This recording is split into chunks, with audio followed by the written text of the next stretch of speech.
Hello दोस्तों, welcome to success plus academy. मैं हूं सुमित चौधरी और जैसा कि आप देख रहे हैं, आज का जो हमारा टॉपिक है वो है प्राचीन कालीन पुस्तकों और उनके लेखकों के बारे में।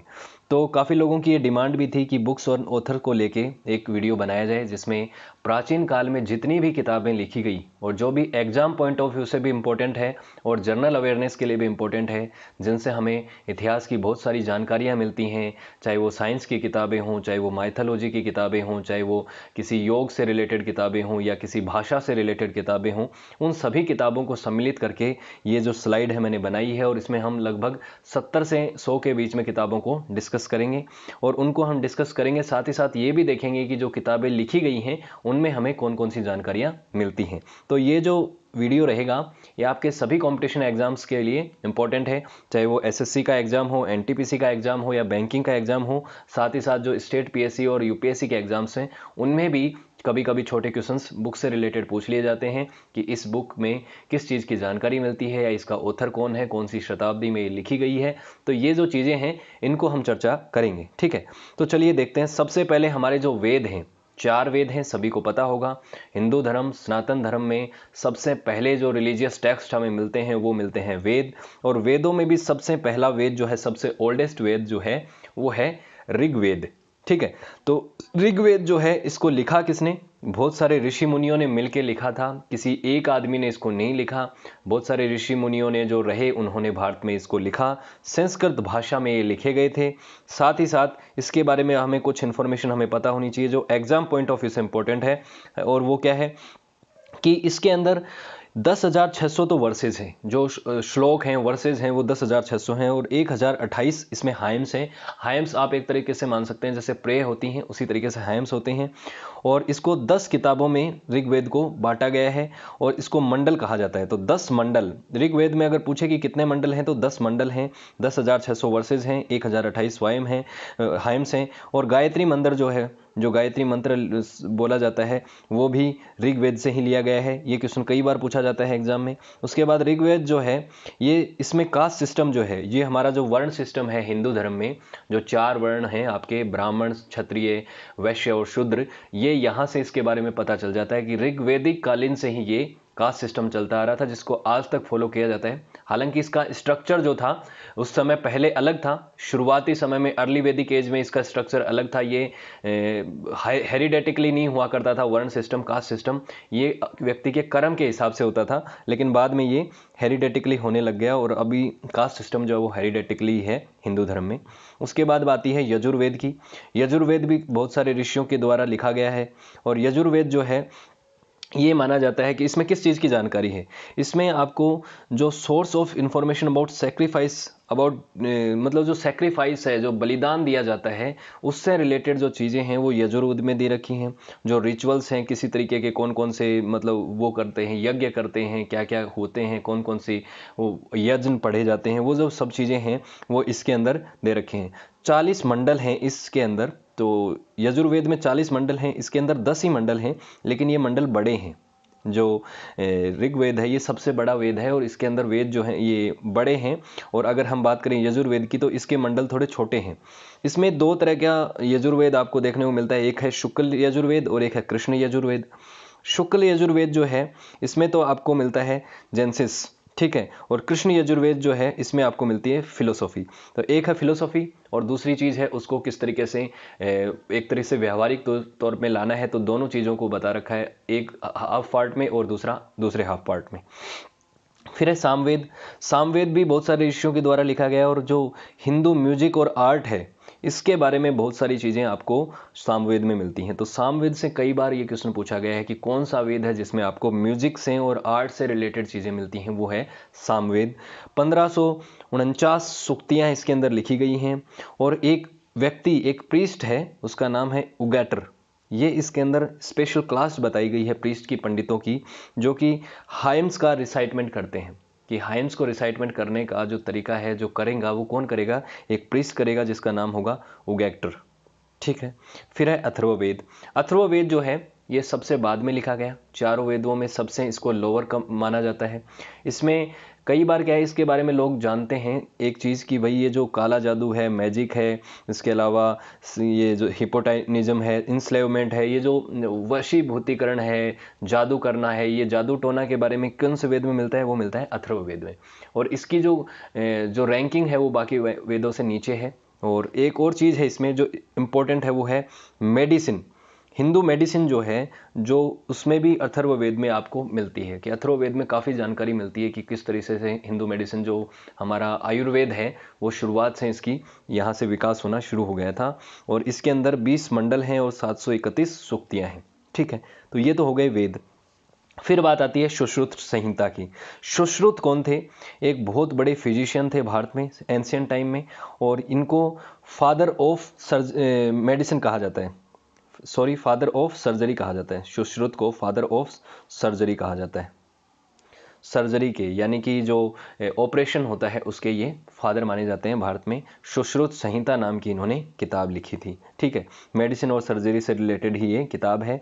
और ये इनका अनुवाद जो है सुश्रुत संहिता का, वो अनंतराम शर्मा ने किया था। हिंदी व्याकरण करता है, ये व्याख्याकार हैं, इन्होंने हिंदी में इसका अनुवाद किया है। तो ये ध्यान रखना, बुक तो सुश्रुत संहिता लिखी है सुश्रुत जी ने ही, जो एक बहुत बड़े सर्जन थे, लेकिन ये अनंतराम शर्मा ने इनका सिर्फ क्या किया है? अनुवाद किया है। उसी तरीके से शुल्ब सूत्र जो है, ये 4 लोगों ने, 4 बड़े ऑथर्स थे और मैथमेटिशियंस थे ये चारों, इन्होंने इस किताब को लिखी है। गणित से रिलेटेड ही ये किताब है, संस्कृत भाषा में लिखी गई, लेकिन बाद में इसका हिंदी अनुवाद किया गया महर्षि सांदीपनी के द्वारा। महर्षि सांदीपनी ने इसका अनुवाद किया है।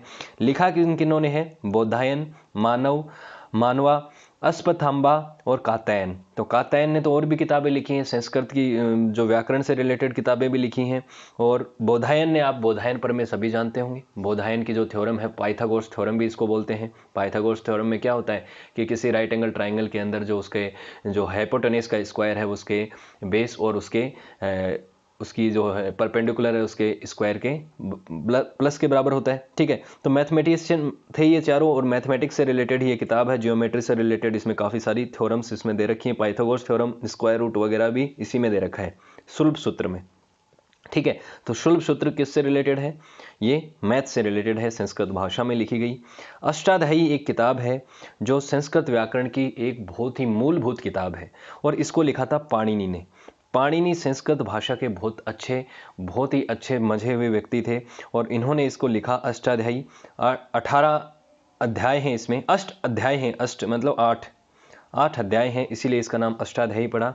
और सुमित्रा एम कात्रे ने इसके ऊपर इसको ट्रांसलेट किया है। ठीक है, फिर महाभाष्य नाम की एक किताब लिखी गई, जो इसी पाणिनि की जो बुक है अष्टाध्यायी, इसके ऊपर एक क्रिटिसिज्म था, उसको बताया गया था, व्याख्या थी, वो लिखी थी पतंजलि ने। उसको भी हम आगे चर्चा करेंगे।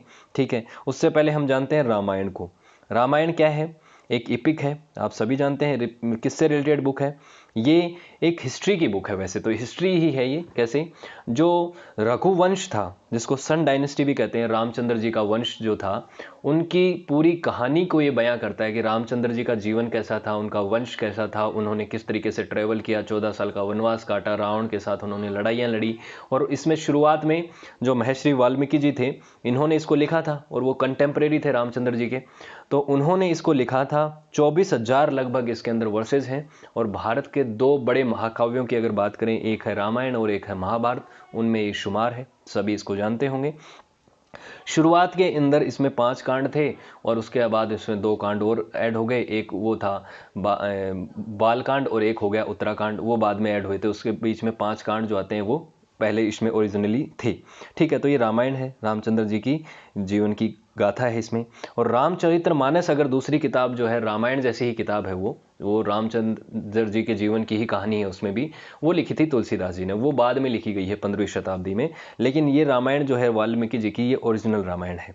फिर बात आती है महाभारत की। महाभारत जो है आप सभी जानते ही होंगे कि कौरवों और पांडवों की जो कजिन ब्रदर्स थे, उनके बीच की आपस की लड़ाई है। अपनी कहानी है पूरी की किस तरीके से उनके बीच में राज्य के बंटवारे को लेके एक लड़ाई हो जाती है, उससे रिलेटेड किताब है। और इसको लिखा था वेदव्यास जी ने, और ऐसा माना जाता है कि वेदव्यास जी ने तो सिर्फ नरेट किया था, लिखा था भगवान गणेश जी ने, लॉर्ड गणेश जी ने इनको राइट किया था। ठीक है, और संस्कृत भाषा में लिखा गया। और दुनिया का दुनिया का सबसे बड़ा महाकाव्य है ये, और सबसे बड़ी रिटन पोएम जो है वो यही है। 1 लाख श्लोक हैं इसके अंदर। महाकाव्य का मतलब क्या है? कविता की फॉर्म में लिखा गया एक बहुत बड़ा संग्रह है ये, और इस एपिक को दुनिया का सबसे बड़ा एपिक माना जाता है। अभी तक जितने भी माने गए हैं उनमें से सबसे ये बड़ा है। कुरुक्षेत्र का युद्ध है, भगवान श्री कृष्ण जी की भी इसके अंदर एंट्री होती है। आप जानते हैं कि वो विष्णु के अवतारी माने जाते हैं। तो भगवान श्री कृष्ण जी, ये देखो ये पे है, रथ है।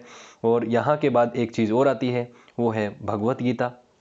भगवत गीता का मतलब ही क्या है? भगवत यानी भगवान का, और गीत मतलब गीत, सॉन्ग। तो गॉड, सॉन्ग ऑफ गॉड है भगवत गीता। और इसको भी ये महाभारत का हिस्सा है।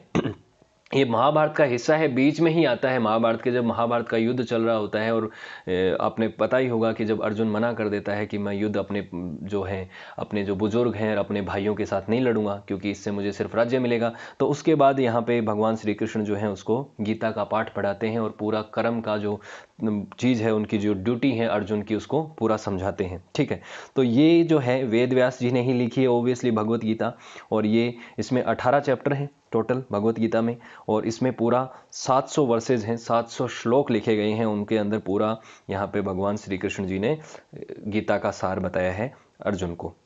फिर है भगवत पुराण। तो भगवत पुराण जो हैं ये भी वेद व्यास जी के द्वारा लिखे गए हैं। तो भगवत गीता और भगवत पुराण और महाभारत तीनों ही वेद व्यास जी के लिखे हुए हैं। ठीक है, और वेरियस माइथोलॉजिकल स्टोरी हैं इसमें, अलग अलग यहाँ पे ऋषि मुनियों की और अलग अलग प्रिंसेस की कहानियाँ हैं, अलग अलग उसमें संदेश मिलते हैं। ठीक है, योग सूत्र, योग सूत्र जो है जिसमें योग गुरु जो हैं पतंजलि, जिनको फादर ऑफ योग सूत्र बोला जाता है, और इन्होंने योग सूत्र नाम की एक किताब लिखी जिसमें योगा से रिलेटेड थ्योरीज हैं, किस तरीके से योग किया जाता है उसकी प्रैक्टिस से रिलेटेड बातें हैं। 195 संस्कृत के सूत्र इसमें लिखे गए हैं, पूरी थ्योरीज बताई गई हैं कि कौन कौन सा योग किस तरह से होता है और उससे क्या क्या लाभ मिलते हैं। ठीक है, तो योग सूत्र है, और पतंजलि जी ने लिखा था, जिसके नाम पे आज बाबा रामदेव ने पूरी फैक्ट्री कंपनी लगा रखी है, बिजनेस है, और योगा कराते ही हैं वो पतंजलि के नाम से। फिर है पंचतंत्र। पंचतंत्र जो किताब है ये लिखी थी विष्णु शर्मा ने, और इसमें मोरल स्टोरीज हैं, 5 बड़ी कहानियां हैं इसके अंदर, 5 पार्ट हैं इसके, और 5 अलग अलग प्रिंसिपल्स पे वो कहानियां लिखी गई हैं। और इस पंचतंत्र में मित्र भेड़ा, ये जो 5 प्रिंसिपल हैं, मित्र भेड़ा यानी कि लॉस्ट ऑफ फ्रेंड्स, मित्र लाभा यानी कि गेनिंग फ्रेंड्स, दोस्तों को बनाना, शुद्र भेड़ा यानी कि कॉजिंग डिस्कॉर्ड बिटवीन फ्रेंड्स, दोस्तों के बीच में कुछ डिस्कॉर्ड हो गई, कुछ आपसी लड़ाइयाँ, और विराग्य यानी कि सेपरेशन, और संधि यानी यूनियन, फिर से यूनियन। तो ये पंचतंत्र जो किताब है काफ़ी मशहूर है, ये लिखी थी विष्णु शर्मा ने। ठीक है, फिर बात आती है पर्शियन वॉर्स। ये किताब किसने लिखी? पर्शियन वॉर जो है ये ग्रीक और पर्शिया के बीच की जो लड़ाइयाँ हैं उनके बारे में है ये लड़ाइयाँ। और ग्रीक अंपायर और जो पर्शियन अंपायर था, जो आज के समय ईरान है, ग्रीक है, मैसेडोनिया ग्रीक्स जो हुआ करता था, जिसको यूनान बोलते थे, वो है। तो इनके बीच की लड़ाइयों के बारे में काफ़ी सीरीज ऑफ बैटल इनके बीच में लड़े गए, और ये 499 बीसी से लेकर 449 बीसी तक के बीच में लड़ाइयाँ लड़ी गई थी। ये लिखा है हेरोडोटस ने। हेरोडोटस को बोला जाता है father of history, father of history बोला जाता है इनको। और इन्होंने ये किताब लिखी है 499 से लेकर 449 बीसी के बीच का जो समय था, जिसमें इन्होंने ग्रीक और पर्शियन अंपायर के बीच की लड़ाइयों को बताया है। फिर अर्थशास्त्र। अर्थशास्त्र के बारे में लगभग सब लोगों ने शायद सुना होगा। अर्थशास्त्र लिखी है कौटिल्य ने। कौटिल्य को चाणक्य भी बोलते हैं, विष्णुगुप्त भी बोलते हैं। तीनों व्यक्ति एक ही हैं, चाणक्य, कौटिल्य और विष्णुगुप्त एक ही व्यक्ति हैं। इन्होंने क्या किया था? चंद्रगुप्त मौर्य को उन्होंने राजा बनाया, और मौर्य साम्राज्य की शुरुआत चंद्रगुप्त मौर्य से ही शुरू होती है। और उसके बाद एक किताब लिखी जिसका नाम था अर्थशास्त्र, और ये संस्कृत भाषा में लिखी हुई बहुत महत्वपूर्ण किताब है, जिसमें हमें जो एंशिएंट टाइम है उस समय का एडमिनिस्ट्रेशन, उस समय की राजनीति, उस समय का समाज, उस तरह के का जो राजा रजवाड़े थे, सारी चीज़ें आपको पता चलती है कि किस तरह से वहाँ पे राजनीति चलती थी। तो ये पॉलिटिकल बुक है। अर्थशास्त्र इकोनॉमी को हिंदी में बोलते हैं, वैसे तो हिंदी को इकोनॉमिक साइंस जो है उसको अर्थशास्त्र हिंदी में बोला जाता है, लेकिन ये अर्थशास्त्र वो इकोनॉमिक साइंस की किताब नहीं है। ये पूरा विवरण इसको मिलता है। ये पॉलिटिकल, एडमिनिस्ट्रेटिव, सोशल और सारे मुद्दों को कवर करने वाली बुक है, जिसमें बता रखा है कि एक राज्य किस तरीके का होना चाहिए और किस तरीके का राज्य हुआ करता था मौर्य साम्राज्य के दौरान। ठीक है, फिर है मिलिंद पन्हो। मिलिंद पन्हो जो है ये भी एक बहुत इंपॉर्टेंट बुक है, और ये लिखी है मोंक नागसेना ने। ये एक बुद्धिस्ट मोंक थे, इनका एक राजा थे जिनका नाम था मिलिंदर फेस्ट बोल सकते हैं जिनको, या मिलिंद बोल सकते हैं। ये इंडो ग्रीक रूलर्स में से थे और ये बाहर जब आए थे तो इनके साथ, मिलिंद के साथ, नागसेना का जो एक पूरी तरीके से डिबेट थी, उस डिबेट के ऊपर ये बुक किताब लिखी गई है और इसका नाम है मिलिंद पन्हो। बहुत मशहूर किताब है, बहुत सारी जानकारी इसमें मिलती है। नागसेना एक बहुत ही मशहूर मोंक थे जिनको बहुत ज़्यादा नॉलेज था बुद्धिज़्म का। तो ये बुक किताब इन्होंने मिलिंद पन्हो लिखी। बहुत ध्यान से याद रखिएगा, पूछी जा सकती है किसी भी एग्जाम में, ठीक है। और किससे रिलेटेड है कि मिलिंद जो है, मिलिंदर एक बहुत मशहूर राजा थे। उनको बहुत ग्रेट राजा माना जाता है कि सिकंदर के बाद ग्रीक्स में कोई अगर बहुत ग्रेट राजा हुआ है आगे चल के तो मिलिंद था। मनेंदर भी बोला जाता है हिंदी में इसको। फिर अब बुद्ध चरित्र। बुद्ध चरित्र किससे रिलेटेड है भाई? बुद्ध चरित्र जो है, भगवान बुद्ध जो हैं उनके, गौतम बुद्ध की जीवन की कहानियां हैं, उनको पूरी तरीके से पोएट्री के फॉर्म में इन्होंने लिखा है। किसने लिखा है? अश्वघोष ने। अश्वघोष ने संस्कृत में बुद्ध चरित्र नाम की किताब लिखी जिसमें भगवान बुद्ध की पूरी जीवन को एक पोएट्री में समाहित किया गया है, ध्यान रखना है। फिर शखटागमन गमन, षटखंडागम परिशीतल ये किताब है, ये लिखी है धारसेना ने। धारसेना नाम के एक जैनिज्म के मोंक थे, बहुत बड़े विद्वान व्यक्ति थे। इन्होंने प्राकृत भाषा में जैनिज्म की ये किताब को लिखा है। ध्यान रखिएगा कि जो बौद्ध धर्म की जो किताबें हैं ज़्यादातर वो आपको पाली भाषा में मिलेंगी और जो जैन धर्म की ज़्यादातर किताबें हैं वो प्राकृत भाषा में मिलेंगी। क्यों? कि जब भगवान बुद्ध जो थे उन्होंने अपने जो प्रीचमेंट दिए हैं, ज़्यादातर चीज़ें उन्होंने बताई हैं, जो भी लोगों को संदेश दिए हैं वो पाली भाषा में दिए हैं। और महावीर स्वामी जी ने जो अपने भाषण दिए हैं, प्रीचमेंट दिया है, वो सारी प्राकृत भाषा में दिए हैं, ठीक है। तो दोनों ये संस्कृत से निकली हुई भाषाएं थी, लेकिन थोड़ी ईजी थी, लोगों की समझ के उस समय के हिसाब से थी, ठीक है। फिर मनुस्मृति। मनुस्मृति है लॉ कोड ऑफ कंडक्ट है। किस तरीके से? हिंदू धर्म की कुछ स्मृतियां हैं, मनुस्मृति है, नारद स्मृति है, ये कुछ स्मृतियां हैं जिसमें हिंदू धर्म से रिलेटेड जैसे कुछ कानून बने होते हैं। हिंदू कानून बोल सकते हैं इनको, हिंदू कोड ऑफ बिल बोल सकते हैं एक तरीके से। तो ये मनुस्मृति है। इसको किसने लिखा पूरी तरीके से ये जाना नहीं गया है अभी तक, किसने लिखा है। बहुत पुरानी किताब है। नारद स्मृति है, मनुस्मृति है, ये उस तरीके से ही है जैसे मुस्लिम धर्म में शरीयत लो होता है, हिंदू धर्म में स्मृतियां हैं और ये मनुस्मृति काफ़ी चर्चा में रहती है, इसलिए मैंने यहाँ को इसको सम्मिलित कर लिया। फिर है कामसूत्रा। कामसूत्रा लिखा है वत्स्यायन ने। वत्स्यायन ने इस किताब को लिखा है और एक मैनुअल ऑफ लव के बारे में इसमें किताबें लिखी हैं, किस तरीके से स्पेशली यहाँ पे सेक्सुअल मैनुअल है ये, उसके बारे में यहाँ पे बता रखी हैं काफ़ी सारी चीज़ें, ठीक है। संस्कृत भाषा में लिखा गया है। किसने लिखा ये इंपॉर्टेंट है, वत्स्यायन ने लिखा है। फिर है चरक संहिता। हमने थोड़ी देर पहले सुश्रुत संहिता को पढ़ा था, अब बात करेंगे चरक संहिता की।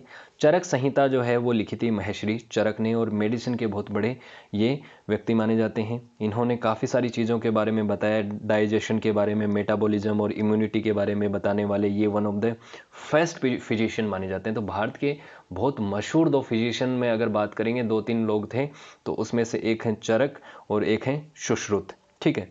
आचार्य चरक ने ये लिखी है। सिद्धांत कौमुदी। सिद्धांत कौमुदी जो किताब है ये किसने लिखी है?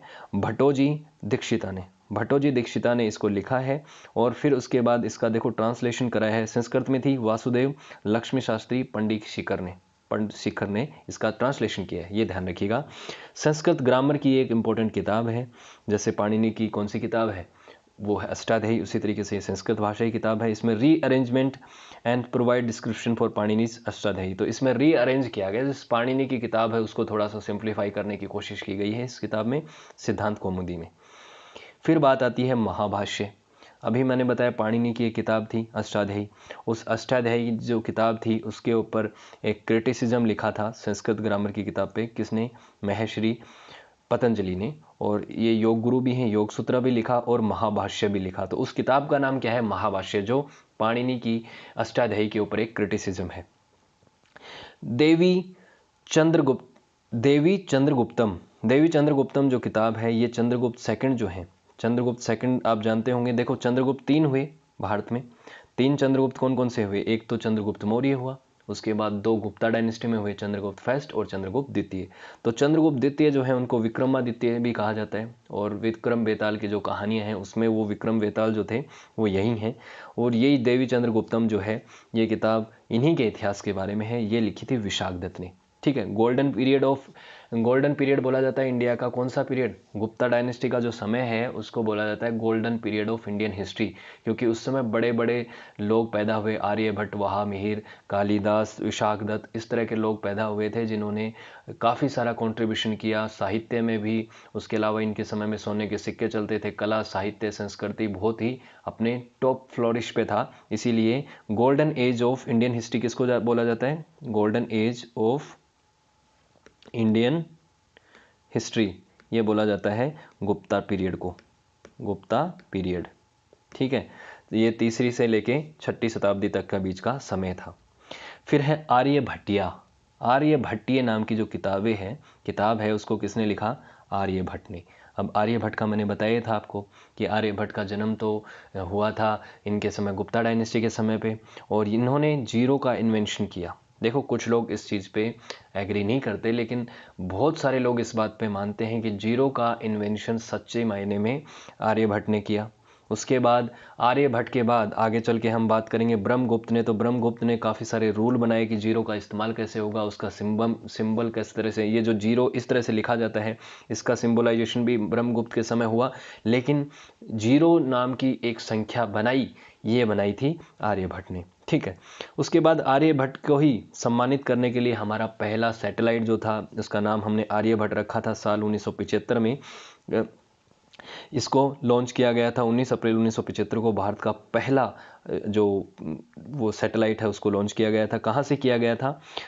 कपुतनिक यार से। कपुतनिक यार कहाँ है? ये है रशिया में, और रशिया के ही एक लॉन्चिंग व्हीकल से कॉस्मोस 3M से इसको लॉन्च किया गया था। क्यों? वैसे तो साल 1969 में भारत में इसरो बन चुका था, है ना, लेकिन इसरो के पास इतनी फैसिलिटी और इतने रिसोर्सेस नहीं डेवलप हुए थे 5-6 सालों में कि वो एक सैटेलाइट को लॉन्च कर सकें। भारत में ये पूरी तरीके से बना था, लेकिन उसको लॉन्च किया था रशिया ने। फिर है ब्रह्मगुप्त ने एक किताब लिखी जिसका नाम है ब्रह्मगुप्त गणितम। ब्रह्मगुप्त गणितम जो किताब है इसको लिखा था ब्रह्मगुप्त ने। इसका नाम और भी लिखा है ब्रह्मगुप्तम सिद्धांता। ब्रह्मगुप्त सिद्धांत भी इसको बोलते हैं। ठीक है, ये ब्रह्मगुप्त ने लिखी, एक बहुत ही मशहूर मैथमेटिशियन थे।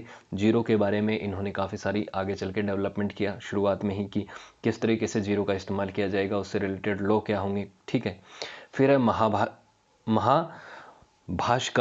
महाभाष्कर्य जो है उन्होंने लिखा भास्कर फर्स्ट ने। देखो भास्कर दो हुए हैं, एक पहले भास्कर फर्स्ट थे, उसके बाद भास्कराचार्य सेकंड, उनको भास्कर सेकंड भी कहा जाता है।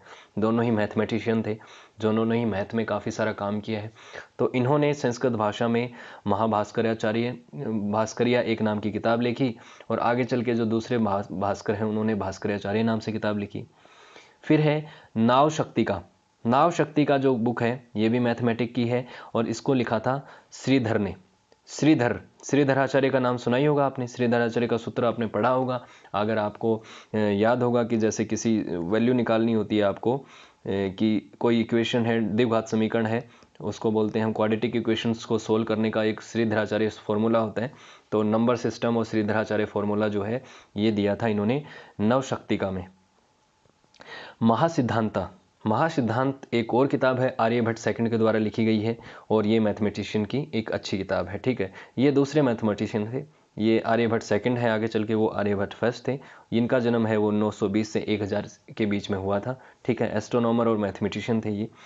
फिर बात आती है शकुंतला जो है ये कालिदास जी की लिखी हुई एक बहुत ही फेमस नॉवेल है, और इन्होंने बहुत सारी किताबें लिखी। कालिदास को भारत का शेक्सपियर कहा जाता है, आप जानते होंगे। बहुत सारी किताबें लिखी हैं, जैसे कि कुमार संभव है, मालविकाग्निमित्रम है, ऋतु संभव है, ऋतु संहारा है, ये किताबें लिखी हैं। आगे इनके बारे में अभी हम बात करते हुए चलेंगे ही। फिर है मेघदूतम जो है किताब है, ये बताती है कि जो लवर्स के बीच में जो मैसेज है उनको कैरी करने का जो क्लाउड है उसकी कहानियां हैं, लव स्टोरीज के बारे में काफ़ी सारा इसमें बताया हुआ है। संस्कृत की एक फेमस कृति है कालिदास के द्वारा रचित। कालिदास भी गुप्ता समय के ही थे। और कालिदास की किताबें हैं अभिज्ञान शाकुंतलम, रघुवंशम, विक्रमवर्षी, ये किताबें सारी की सारी लिखी हुई हैं कालिदास जी के द्वारा, और सभी की सभी संस्कृत भाषा में लिखी हुई किताबें हैं। इनका बाद में अनुवाद काफ़ी सारे अलग अलग व्यक्तियों ने करा है, जैसे श्री कृष्णमणि त्रिपाठी ने रघुवंशम का अनुवाद हिंदी में किया है। ठीक है, फिर है मरी कचिकटिकम। मेरी कच कटिकम जो बुक है, इसके ऊपर काफ़ी सारी किताबें भी, मूवीज़ भी बनी हैं, ये लिखी थी शूद्रक ने। ठीक है, शूद्रक ने ये किताब लिखी थी संस्कृत भाषा में। और इसमें एक पुअर ब्राह्मण फैमिली का एक व्यक्ति होता है जो कि एक कोर्ट की शाही लड़की से प्रेम करने लग जाता है और उसके जीवन की पूरी कहानी को इसमें बताया गया है। हर्ष चरित्र जो है, जो राजा हर्षवर्धन थे, वर्धन डायनेस्टी के, जिसको पुष्पभूति डायनेस्टी भी कहा जाता है, उसके जो रूलर थे हर्षवर्धन, लास्ट हिंदू एम्परर भी उनको बोला जाता है, उनकी जीवन की कहानी को बाण भट्ट ने अपनी किताब हर्ष चरित्र में लिखी। और इसमें हर्षवर्धन की कहानी है। वो बाण भट्ट की एक और मशहूर कहानी है, किताब है, जिसका नाम है कादम्बरी, और वो आगे अभी आई जाएगी तो मैं बताऊंगा। कादम्बरी भी इन्होंने लिखी थी। वराह मिहिर ने एक किताब लिखी जिसका नाम है सूर्य सिद्धांत। वराह मिहिर कौन थे? एक मैथमेटिशियन थे, एक एस्ट्रोनॉमर थे, एस्ट्रोलॉजर थे। इन्होंने बहुत सारी थ्योरीज दी हैं, एस्ट्रोनॉमी में भी दी हैं, मैथमेटिक्स में भी दी हैं। तो वराह मिहिर को सब जानते ही होंगे। ये जो चंद्रगुप्त सेकंड जो अभी मैंने थोड़ी देर पहले बताया, उन्हीं के दरबार में रहा करते थे। पंच सिद्धांतिका भी लिखी है किताब वराह मिहिर ने। और पंच सिद्धांतिका में खगोल शास्त्र यानी कि एस्ट्रोनॉमी के बारे में काफ़ी सारी चीज़ें बताई गई हैं। वराह मिहिर ने इसके समय 5 खगोलीय सिद्धांतों का वर्णन किया। इस ग्रंथ में ग्रह नक्षत्रों का गहन अध्ययन किया गया है और ग्रह और नक्षत्रों की स्थिति के बारे में भी जानकारी मिलती है। यानी एस्ट्रोलॉजी यानी ज्योतिष विज्ञान और एस्ट्रोनॉमी जो कि खगोल विज्ञान है, दोनों के ही अच्छे खासे जानकार थे वराह मिहिर, और उन्होंने इनसे रिलेटेड काफ़ी सारी थ्योरीज इसमें बताई हैं। सॉरी। फिर है सिद्धांत शिरोमणि, लीलावती, बीज गणित और गोल अध्याय। ये किताबें लिखी हैं भास्कर सेकंड ने। ये सभी इंपॉर्टेंट किताबें हैं, भास्कराचार्य की लिखी हुई किताबें हैं। भास्कराचार्य जो हैं मैथमेटिक्स के बहुत बड़े विद्वान थे, बहुत ही मशहूर गणितज्ञ थे। इनकी किताबें हैं बीज गणित, सिद्धांत शिरोमणि, लीलावती और गोला अध्याय। गोला अध्याय यानी कि यहाँ पे भी आपको जियोमेट्री के ही बारे में मिलेगा। तो गोला अध्याय जो है, ये 4 किताबें हैं यहाँ पे, एक साथ आप ध्यान रखिएगा। सिद्धांत शिरोमणि, लीलावती, बीजगणित और गोल गणित। सिद्धांत शिरोमणि है, पीछे सूर्य सिद्धांत था आर्यभट्ट वाला, तो कंफ्यूज मत हो जाना। गुरु ग्रंथ साहिब जो सिख धर्म की एक सबसे होली बुक मानी जाती है, उसको किसने लिखा? वो लिखा गुरु अर्जन देव जी ने, जो सिखों के 5वें गुरु थे।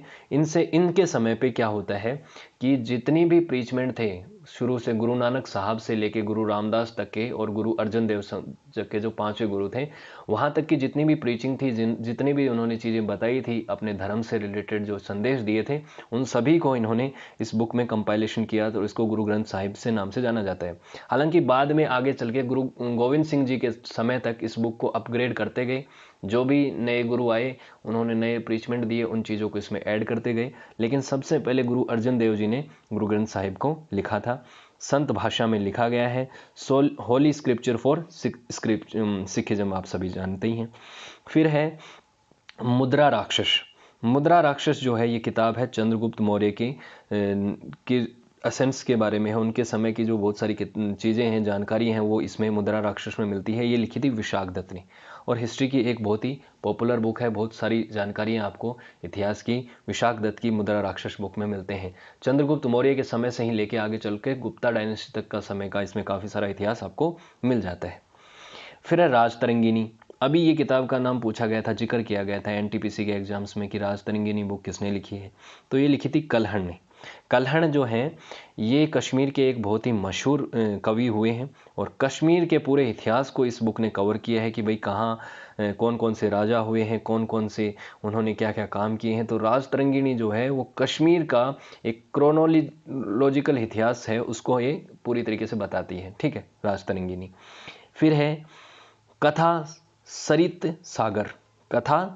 सागर जो किताब है, ये लिखी थी सोमदेव ने जो किताब लिखी कथा सरित नजर, इसमें क्या है कि इसमें बहुत सारी जानकारी आपको भारत की कथा परंपरा और जो भारत के उस समय जातीय विरासत थी, और काफ़ी सारी जो चीज़ें हैं, उनको कहानी को उसमें देखने को आपको मिलता है। जैसे प्रेमचंद की कहानी होती है ना, उसी तरीके से समाज की पूरी स्थिति को ये बता देती है कि उस समय का समाज कैसा था। कहानी के माध्यम से पूरी चीज़ें आपको थोड़ी ढंग से क्लियर हो जाएंगी। फिर इसके सोमदेव ने ये किताब लिखी है संस्कृत भाषा में, बाद में इसका रूपांतरण कर दिया गया विष्णु प्रभाकर द्वारा। फिर है ये है प्रश्नोत्तर मालिका जो है किताब है, ये अमोल वर्ष ने लिखी है, कन्नड़ भाषा की किताब है और इसके बारे में भी कभी कभी पूछ लेते हैं किसने लिखी है। फिर है स्वपनवास दत्ता जो किताब है ये लिखी है भाषा एक कवि हुए हैं, संस्कृत भाषा के बहुत मशहूर कवि हुए हैं, बहुत सारी उन्होंने पोइट्री लिखी हैं, इपिक्स लिखे हैं, उन्हीं में से एक है ये स्वपनवास दत्ता। और इसमें क्या है, वत्स जो एक जगह थी उस समय महाजनपद समय में ही, वहाँ के एक राजा थे उदयन, वहाँ उनके जो कहानी है, उनको अवंती की एक राजकुमारी का नाम था जिसका वसुदत्ता, उससे प्रेम हो जाता है और उनकी जो कहानी है उसको पूरी तरीके से पोइट्री में डिस्कस किया गया है। उसमें जो प्रेम में जो उनकी तकलीफ़ है, उससे चीज़ें जो गुजरती हैं, पूरी चीज़ें हैं, बहुत सारी एक तरीके से लव स्टोरी भी है और उस पूरी स्वप्नवदता को बताया गया है, उनकी प्रेम की कहानी को पोएम के थ्रू बताया गया है। नाट्यशास्त्र भी बहुत मशहूर है। नाट्यशास्त्र में आप ये लिखा था भरत मुनि ने, पहली बात तो भरत मुनि ने लिखा था। इसमें बहुत सारी जानकारियाँ मिलती हैं। इसमें आपको एक तो थिएटर से रिलेटेड बहुत सारी जानकारी मिलती हैं, आर्ट से फॉर्म से रिलेटेड मिलती हैं, बहुत सारी यहाँ पे डांस फॉर्म जो है उनसे रिलेटेड मिलती हैं। भरतनाट्यम जो बना था वो भी भरतनाट्यम के भरत मुनि के नाट्यशास्त्र से ही उसमें काफ़ी सारी मुद्राओं के बारे में जिक्र किया गया है। 36 चैप्टर हैं और 6000 पोएटिक वर्सेस इसके अंदर, श्लोक इसके अंदर लिखे गए हैं। फिर एक और वराह मिहिर की और किताबें आ जाती हैं इसमें, बृहत संहिता और पंच सिद्धांतिका, 2 किताबें आती हैं। सिद्धांत के नाम पे काफ़ी सारी किताबें आ गई हैं, पंच सिद्धांतिका आ गई है, सूर्य सिद्धांत आ गया है, तो इस तरीके से इनको ध्यान रखना है, भूलना मत है। वराह मिहिर की बृहत संहिता और पंच सिद्धांतिका बहुत मशहूर किताबें हैं, दोनों एस्ट्रोनॉमी से और गणित से रिलेटेड हैं, एस्ट्रोनॉमी एस्ट्रोलॉजी दोनों से, ज्योतिष शास्त्र और खगोल शास्त्र दोनों से रिलेटेड किताबें हैं। फिर है नीतिसार क्या होता है, नीति क्या होता है, कानून, और सार, तो ये एक तरीके से ये मान लीजिए उस समय का एक तरीके से कॉन्स्टिट्यूशन एक तरीके से बनाया गया कि किस तरीके से नीति बननी चाहिए। ठीक है, तो कमन डाकी ने इसको लिखा है और ये जो किताब है इसके अंदर पूरा जो अर्थशास्त्र है कौटिल्य का, उसके ऊपर बेस करके ही समाज की स्थिति को बताया कि किस तरीके से सोशल स्ट्रक्चर होना चाहिए, किस तरीके से रूलर का ऑब्लिगेशन होना चाहिए, गवर्नमेंट ऑर्गेनाइजेशन किस तरह से होनी चाहिए, उनको पॉलिसी बनाते समय क्या क्या चीज़ों का ध्यान रखना चाहिए। तो बेसिकली एक कॉन्स्टिट्यूशन जैसी चीज़ों को उन्होंने बनाया है। ठीक है, कामांधकी ने। फिर है ऐहोल परिषदि जो है ये एक तरीके का अभिलेख है और ये अभिलेख जो है ये रवि कृति ने लिखा है और कर्नाटक में ऐहोल है, जगह है, वहीं पे ये स्थित है। और चालुक्यों की डायनेस्टी, चालुक्यों के समय कैपिटल भी हुआ करता था ऐहोल, कर्नाटक की चालुक्य किंगडम की, और उस समय ये उस वहाँ के राजाओं और वहाँ के इतिहास के बारे में ये बताता है। इंडिका जो किताब है ये लिखी थी मेगास्थनीज ने। मेगास्थनीज जो है पहला वो व्यक्ति था, फॉरेन ऑथर जो था, भारत में आया था। किसके समय पे आया था, ये मौर्य डायनेस्टी के समय भारत में आया था। उससे पहले क्या होता था कि जब अलेक्जेंडर ने भारत पे अटैक किया था, पोरस के साथ अटैक किया था, उस समय मेगास्थनीज और सेल्यूकस निकेटर भारत में आए थे, उसके साथ 2 व्यक्ति आए थे। तो सेल्यूकस निकेटर जो है वो भारत के पास में जो इलाका जितना जीता था उस समय अलेक्जेंडर ने, उस इलाके में सेल्यूकस निकेटर को बना दिया था एक तरीके से गवर्नर। किसने, सिकंदर ने, यानी अलेक्जेंडर द ग्रेट ने। उसके बाद सेल्यूकस निकेटर के बाद मेगास्थनीज को भेजा गया दरबार में चंद्रगुप्त मौर्य के, और ये वो व्यक्ति था पहला ग्रीक ऑथर जिसने भारत की स्थिति को बताया और मौर्य इंडिया का जो पूरा स्ट्रक्चर है, वहाँ की स्थिति कैसी है, पॉलिटिकल स्थिति, इकोनॉमिक कंडीशन, सैनिकों की स्थिति कैसी है, उसके अलावा सोशल स्ट्रक्चर कैसा है, उस सभी के बारे में जानकारी मेगास्थनीज की इंडिका से मिलती है और बहुत ही मशहूर किताब है ये। फिर है हर्षवर्धन, राजा हर्षवर्धन जो वर्धन डायनेस्टी के अंतिम रूलर थे, 647 तक इन्होंने रूल किया, राष्ट्र ग्रेट हिंदू रूलर इनको बोला जाता है। इन्होंने भी खुद ये एक कवि और एक ऑथर रहे थे, तो इन्होंने काफ़ी सारी किताबें लिखी हैं। देखो हर्षचरित्र जो है ये तो इनके कवि जो थे उन्होंने लिखी, कादम्बरी जो है इनके समय पे लिखी गई थी। कादम्बरी और हर्षचरित्र जो है ये दोनों किताबें इन्होंने नहीं लिखी। नागनंदा और रत्नावली किताबें जो हैं ये इन्होंने लिखी हैं, लेकिन ये इनके समय की किताबें हैं। किसने लिखी थी, हर्षचरित्र और कादम्बरी। मैं अभी नाम भूल रहा हूँ, जल्दी से मैं आपको पीछे लेके चलता हूँ, नाम भूल गया मैं थोड़ा सा अभी आ जाएगा आगे। बाण भट्ट ने, हाँ। तो बाण भट्ट ने किताबें लिखी थी कादम्बरी और द हर्षचरित्र, और उसके अलावा ये इनके समय की किताबें हैं, इसलिए मैंने इनको सामने रखा है। तो ऑथर हर्षवर्धन सिर्फ इन दोनों के हैं, नागनंद और रत्नावली के, ध्यान रखने का। और कादम्बरी और ये हर्षचरित्र जो है ये लिखी थी किसने, अभी मैंने आपको बताया है। तो उस तरीके से फिर बात आती है, हाल्ला ने एक किताब लिखी। हाल्ला भी बहुत ही मशहूर एक विद्वान रहे हैं, और इन्होंने जो किताब लिखी है वो है गाथा सप्तऋषि, गाथा सप्तशती जो है इस किताब को इन्होंने लिखी है, जिसमें बहुत सारी इंडियन पोएम्स का जिक्र कर रखा है, ठीक है। बाण भट्ट ने लिखी हैं वो किताबें कादम्बरी और हर्षचरित्र, ध्यान रखिएगा, वो कंफ्यूज मत हो जाना उस स्लाइड में।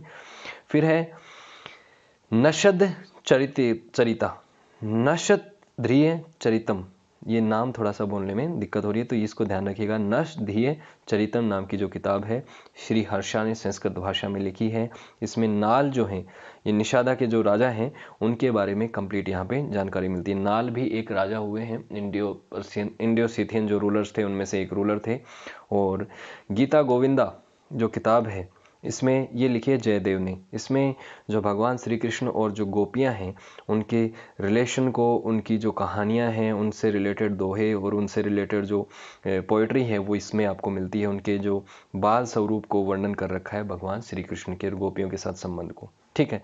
तो ये थी हमारी कुछ किताबें जिनको हमने डिटेल में देखा, और भारतवर्ष के इतिहास को जानने के लिए इन सभी किताबों का सहारा लिया जाता है कि भारत का इतिहास कैसा रहा, किस तरीके की पॉलिटी थी, किस तरह का सोशल स्ट्रक्चर था, किस तरीके का धर्म था, ये सारी चीज़ें इन किताबों में आपको मिलती हैं। होपफुली आपको सारी चीज़ें क्लियर हुई होंगी, और अगर आपको वीडियो अच्छा लगा तो वीडियो को आप लाइक कर सकते हैं, शेयर कर सकते हैं। आने वाले वीडियोज़ को देखने के लिए चैनल को सब्सक्राइब कर सकते हैं। तो thank you for watching, have a good day, see you in next video.